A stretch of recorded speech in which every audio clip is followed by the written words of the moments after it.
Nicole Kidman, When the Spotlight Fades, What Happens to Love?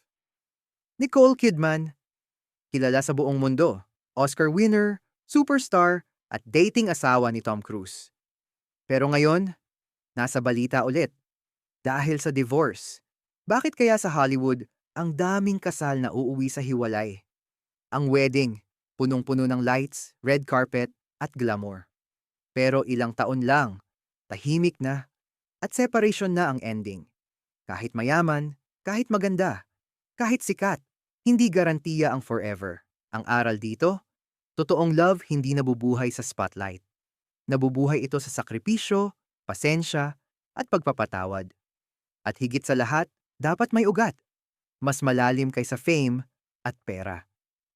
Sa Hollywood, parang TV series lang ang marriage. Season 1 exciting, Season 2 shaky. Season 3, cancelled. Pero sa Diyos, marriage is not a contract. It's a covenant.